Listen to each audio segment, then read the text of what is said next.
Shalom Kakak Shalom Kakak Kordion. Shalom Kaila. Salam Kak Novi. Selamat hari Minggu buat adik-adik semua yang ada di rumah. Puji Tuhan, hari ini kita berjumpa lagi di ibadah sekolah minggu online. Dan hari ini kita ditemani oleh Kakak Kordion. Kita akan angkat satu pujian, Hai Kota Mungil Bethlehem, yang akan dinyanyikan oleh anak sekolah minggu kita, Kakak Kordion.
Adik-adik di rumah dan luar biasa buat Kakak Kordion. Adik-adik, sebelum kita memulai ibadah kita, Kak Novi ajak kita semua untuk kita sama-sama berdoa minta tuntunan Tuhan untuk ibadah kita kali ini. Mari kita berdoa. Kita berdoa ya Kakak Kordion. Tuhan Yesus yang baik, kami bersyukur Tuhan sudah menyertai dan memberkati kami. Saat ini kami semua boleh berkumpul, adik-adik di rumah dan kami guru-guru sekolah minggu. Kami akan mulai ibadah kami. Biarlah Tuhan Yesus menyertai kami dari awal sampai selesai.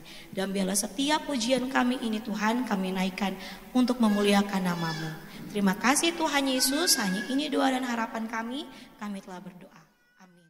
Kak Novi. Iya Kaila. 2 minggu lagi kita akan merayakan apa ya kira-kira Kak Novi? Natal bukan? Kira Natal. Menurut adik-adik benar tidak? Benar dong ya. Iya, benar sekali Kak Novi. 2 minggu lagi, tepatnya nanti tanggal 24 dan 25 Desember kita akan merayakan Natal. Kak Novi senang Kaila. Iya, dan khusus anak-anak sekolah minggu ada kabar bahagia nih. Nanti tanggal 13 Desember kita akan berjumpa dengan Natal sekolah minggu. Hore, kira-kira temanya apa ya Kak Novi? Rahasia dong Kaila. Oh, rahasia ya adik-adik, nanti lihat ya kita Natalnya bertemakan apa. Tapi ada clue nih Kak Novi, kita akan dalam Natal itu kita akan melakukan apa? Ada apa? Ada drama loh adik-adik. Nah, ada drama. Jadi jangan lupa ya tanggal 13 hari Jumat kita akan merayakan Natal sekolah minggu. Nah, kita akan memulai ibadat kita. Hari ini kita nyanyikan pujian Hai Siarkan di Gunung. Dengan sukacita Kaila ajak semua bangkit berdiri.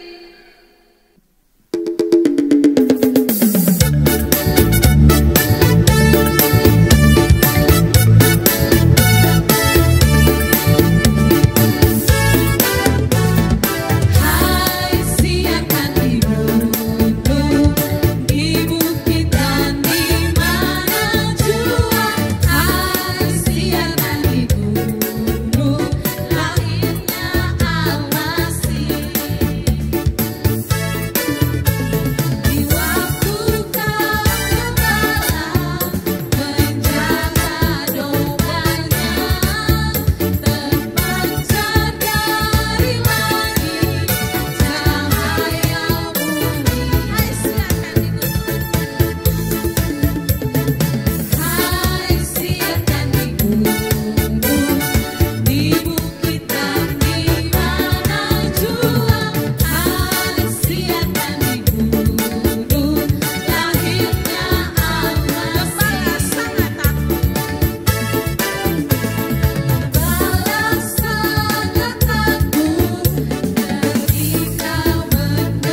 adik-adik duduk dengan tenang karena saatnya kita mau menaikkan segala doa-doa kita.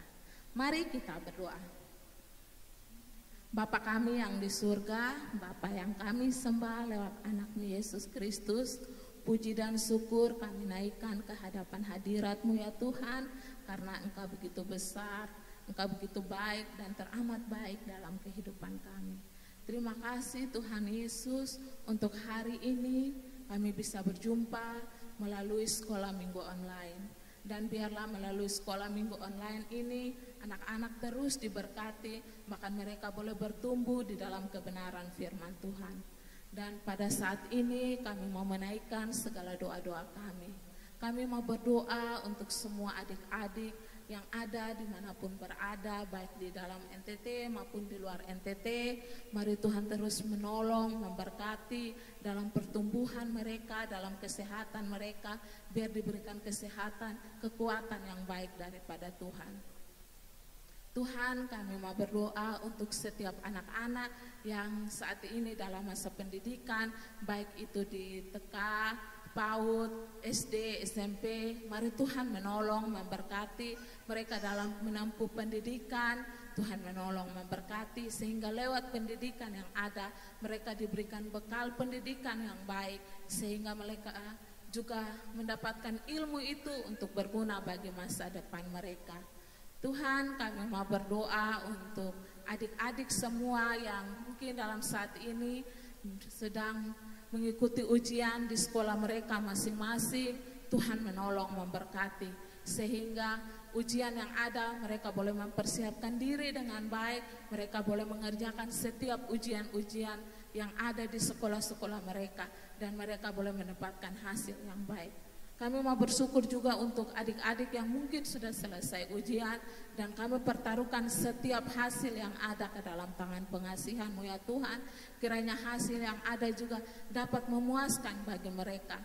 Bila ada kekurangan-kekurangan, mari Tuhan ajar mereka untuk tetap bersyukur, dan mereka mau giat lagi belajar untuk menempuh masa depan mereka ya Tuhan. Kiranya Tuhan boleh memberkati masa depan mereka. Kami pertaruhkan semuanya ke dalam tangan pengasihan-Mu ya Tuhan. Dan terutama iman, pertumbuhan, kerohanian mereka ke dalam tangan pengasihan-Mu ya Tuhan. Hanya ini doa dan permohonan kami pertaruhkan sungguh-sungguh ke dalam tangan pengasihan-Mu ya Tuhan. Amin. Ya, Kak Novi sudah siap dengar firman Tuhan? Sudah Kak Ella. Pasti adik-adik juga sudah siap ya Kak Novi, karena firman hari ini akan bercerita tentang Natal. Ya adik-adik lipat tangan, duduk dengan tenang. Sebelum kita dengar firman Tuhan, kita angkat satu pujian, firman jadi manusia.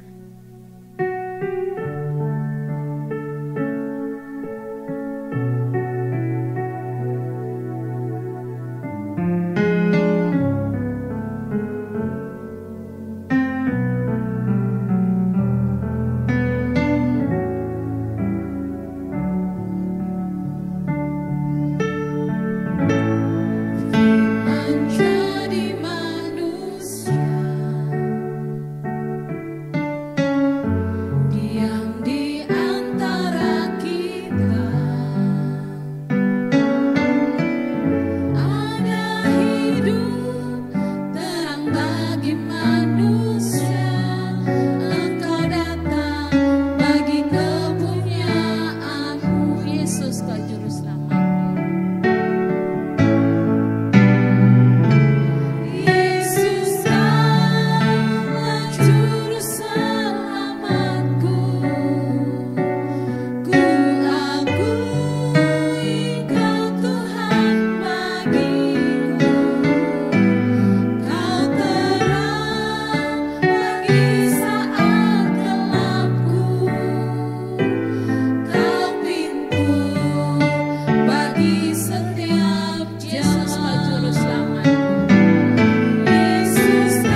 Shalom adik-adik. Senang sekali Kak Alfa bisa berjumpa lagi dengan adik-adik di hari ini. Apa kabarnya adik-adik? Kak Alfa harap adik-adik semua dalam keadaan yang baik-baik saja, yang sehat semuanya ya. Wah, kita sudah masuk di bulan Desember, bulan dimana kita semua umat Kristiani, terlebih lagi orang percaya, sungguh-sungguh merayakan kehadiran Tuhan Yesus sebagai juru selamat bagi kita. Pasti di antara kita ada yang mulai sibuk mencari baju Natal, mulai memikirkan untuk menghias rumah. Ada yang sudah mulai mempersiapkan bahan-bahan untuk membuat kue. Atau mungkin ada yang sibuk mempersiapkan acara Natal sekolah minggu. Wah, senang sekali ya rasanya. Pasti seru. Nah, tapi Natal bukan hanya sekedar mempersiapkan hal itu adik-adik. Kita harus terlebih daripada itu mempersiapkan hati kita. Adik-adik sudah mempersiapkan hati masing-masing? Nah, dari beberapa minggu yang lalu, kalau adik-adik mengikuti dengan tekun, dengan rajin sekolah minggu online, maka adik-adik pasti ingat beberapa minggu yang lalu ada ibu-ibu guru yang menceritakan tentang nubuatan kelahiran Tuhan Yesus, ya. Nubuatan-nubuatan itu disampaikan oleh nabi-nabi kepada umat Israel.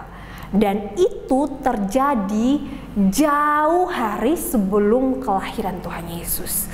Wah, luar biasa sekali Tuhan kita kan? Ya, karena Ia sudah dibuatkan sebelum Dia dilahirkan. Lalu, apa yang akan kita pelajari dari kelahiran Tuhan Yesus? Sebelum kita membaca dan juga merenungkan firman Tuhan, mari kita sama-sama berdoa terlebih dahulu. Mari kita sama-sama berdoa ya adik-adik. Ya Tuhan Yesus, terima kasih buat kesempatan di hari ini. Kami boleh diberikan kesempatan untuk datang kepadamu Tuhan, untuk bernyanyi, memuji Tuhan, mengucap syukur akan kebaikan Tuhan, menaikkan doa-doa kepada Tuhan, dan juga kami akan mendengarkan cerita firman Tuhan.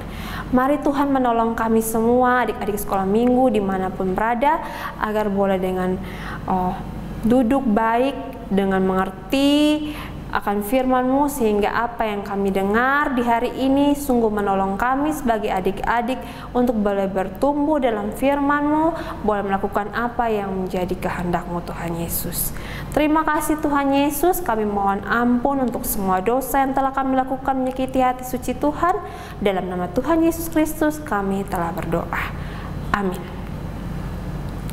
Baik adik-adik, mari kita sama-sama membaca dalam Lukas 2 ayatnya yang pertama sampai dengan ayatnya yang ke-7. Dengan judul perikop kelahiran Yesus. Pada waktu itu Kaisar Agustus mengeluarkan suatu perintah, menyuruh mendaftarkan semua orang di seluruh dunia. Inilah pendaftaran yang pertama kali diadakan sewaktu Kirenius menjadi wali negeri di Syria. Maka pergilah semua orang mendaftarkan diri, masing-masing di kotanya sendiri. Demikian juga Yusuf pergi dari kota Nazaret di Galilea ke Yudea, ke kota Daud yang bernama Betlehem, karena ia berasal dari keluarga dan keturunan Daud, supaya didaftarkan bersama-sama dengan Maria, tunangannya yang sedang mengandung. Ketika mereka di situ, tibalah waktunya bagi Maria untuk bersalin, dan ia melahirkan seorang anak laki-laki, anaknya yang sulung, lalu dibungkusnya dengan lampin dan dibaringkannya di dalam palungan, karena tidak ada tempat bagi mereka di rumah penginapan. Ya adik-adik, demikian ceritanya dari kitab Lukas. Nah, dari cerita ini apa yang dapat kita ambil? Yang pertama, dari sini Injil Lukas menceritakan bahwa Tuhan Yesus akan segera dilahirkan. Tetapi ada perintah yang keluar dari Kaisar Agustus, Kaisar Romawi yang memerintah pada waktu itu. Dan perintahnya adalah mereka semua yang berada di bawah pemerintahan Romawi harus segera mendaftarkan diri mereka di kota mereka masing-masing. Dan karena Yusuf dan Maria adalah masyarakat atau warga yang taat, ya, dan juga mereka berasal dari Bethlehem, akhirnya mereka pergi mendaftarkan diri mereka. Mereka dari Nazaret, ya, yang berada di Galilea, dan harus menempuh jarak yang sangat jauh, kira-kira 150 km jauhnya ke Yudea, ya, di mana di situ ada kota kecil bernama kota Bethlehem. Wah, jauh sekali ya adik-adik. Ibu Maria sedang mengandung Yesus, tapi harus menempuh perjalanan yang jauh. Tapi karena ini harus dilakukan, mendaftarkan diri, akhirnya Maria harus juga bersalin atau melahirkan bayi Yesus di kota Bethlehem. Dan ini tepat sekali dengan nubuatan dari Nabi Mika bahwa Tuhan Yesus akan dilahirkan di kota kecil, yaitu kota Bethlehem. Adik-adik masih ingat siapa yang menceritakan kisah ini? Ya, Katina di 4 minggu yang lalu. Ini berarti apa? Ini berarti bahwa Allah Bapa yang sudah mengatur tentang kelahiran Tuhan Yesus adalah Allah Bapa yang begitu luar biasa, Allah Bapa yang begitu maha kuasa.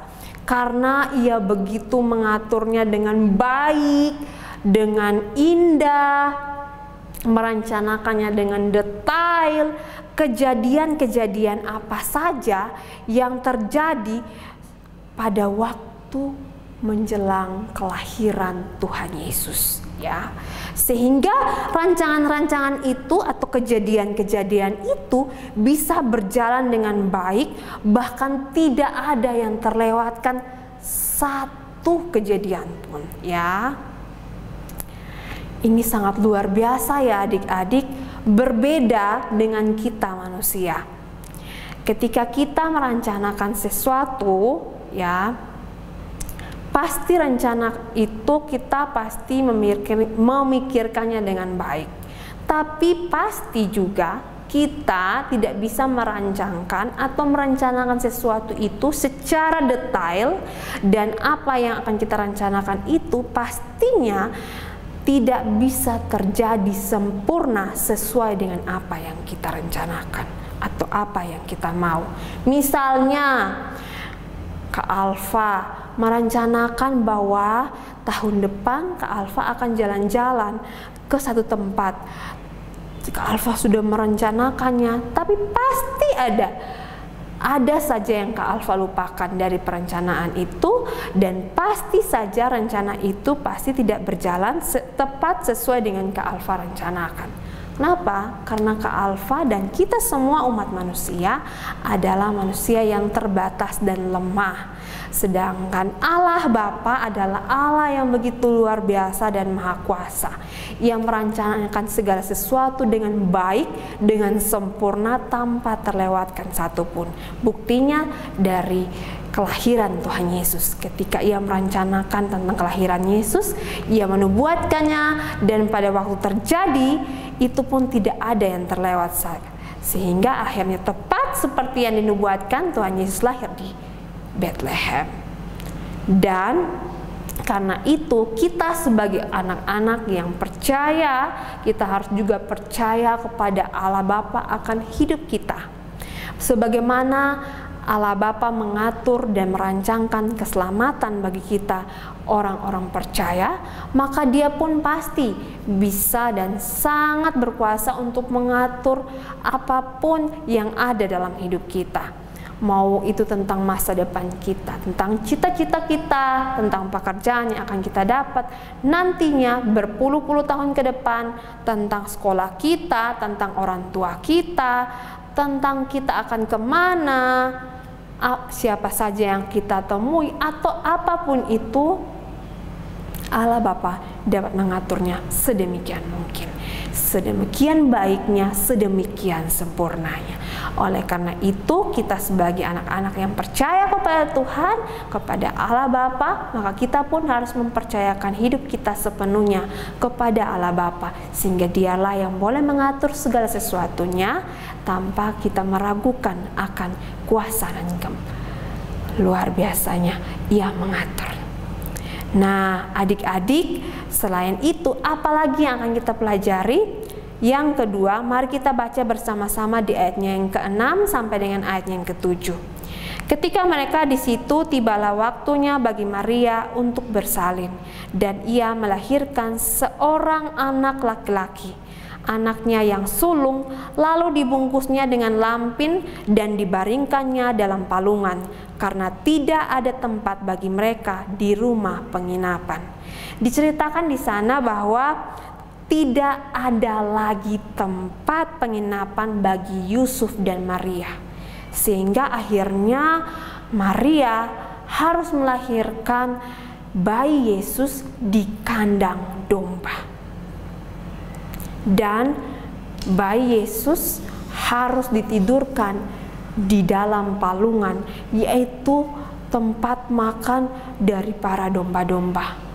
Wah, adik-adik bisa bayangkan Tuhan Yesus yang punya segala sesuatu, yang punya langit dan bumi, Ia yang menciptakan, Dia juga yang punya surga yang begitu indahnya, rela datang ke dunia, merendahkan dirinya, lahir di kandang domba, dan tertidur di palungan atau tempat makan dari domba-domba yang begitu hina, yang begitu sederhana, yang dimana ada juga kotoran-kotoran dari para domba-domba.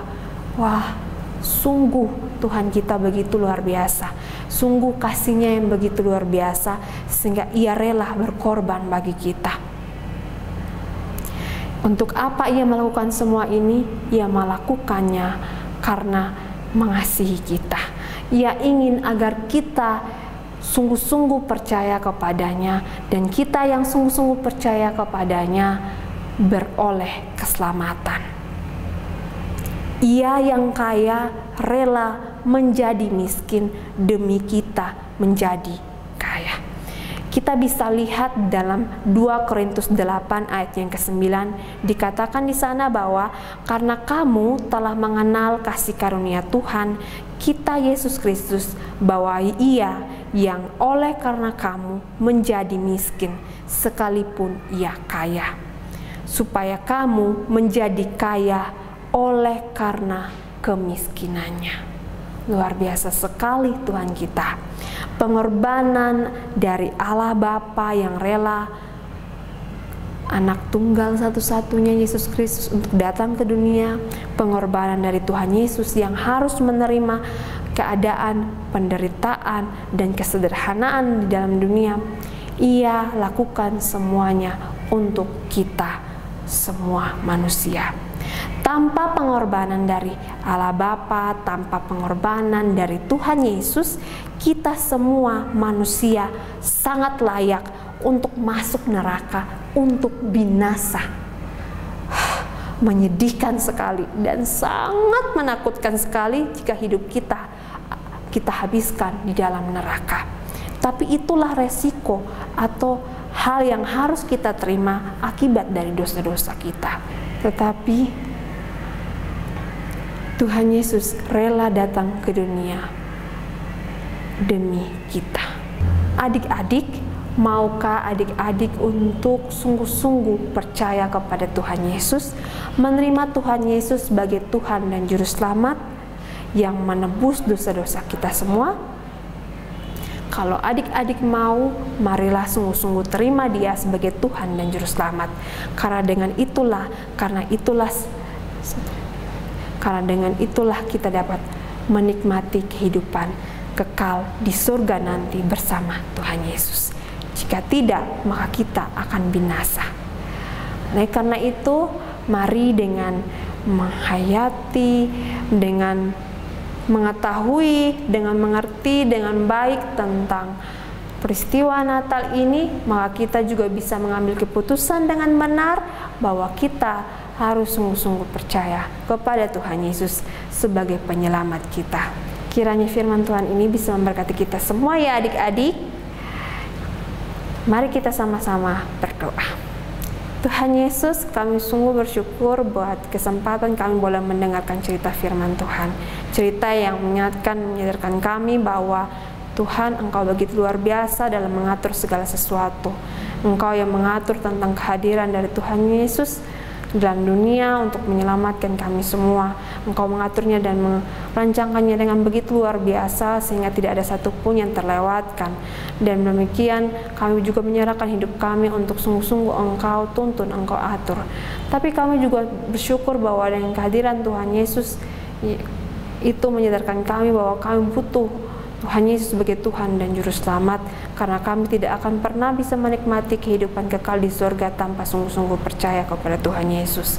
Biarlah kami yang belum sungguh-sungguh percaya boleh membuka hati kami, membuka hidup kami untuk menerima sungguh-sungguh Tuhan Yesus sebagai Tuhan dan Juru Selamat, dan pada akhirnya kami boleh menikmati kehidupan kekal bersama Tuhan Yesus.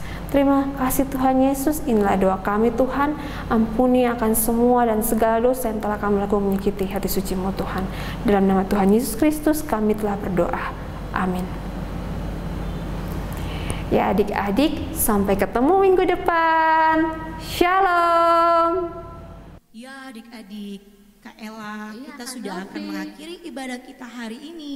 Benar Kak Novi, tapi nanti kita berjumpa dengan adik-adik di tanggal 13 Desember Kak Benar sekali, Novi. Kak Ella. Tapi sebelum kita akhiri, Kak Novi ajak adik-adik semua untuk bangkit berdiri. Dan kita akan menaikkan pujian Dia Lahir Untuk Kami. Boleh bernyanyi sambil bertepuk tangan. Ya, goyang-goyang juga ya Kak Novi.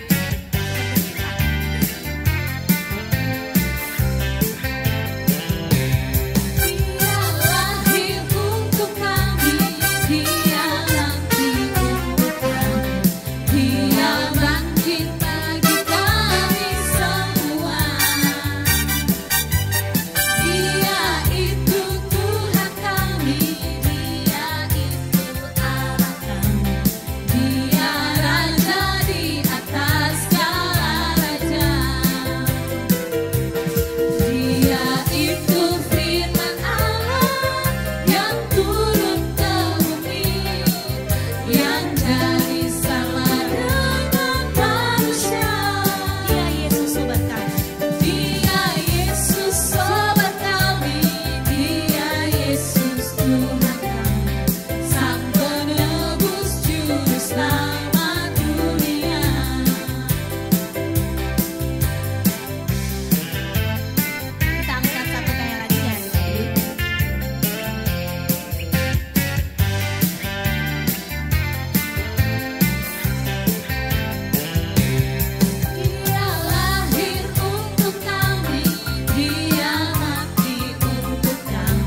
Oke adik-adik, sebelum kita akhiri ibadat ini, Kak Novi ajak adik-adik dan juga Kak Ella, kita sama-sama berdoa bersyukur kepada Tuhan yang sudah menyertai kita semua.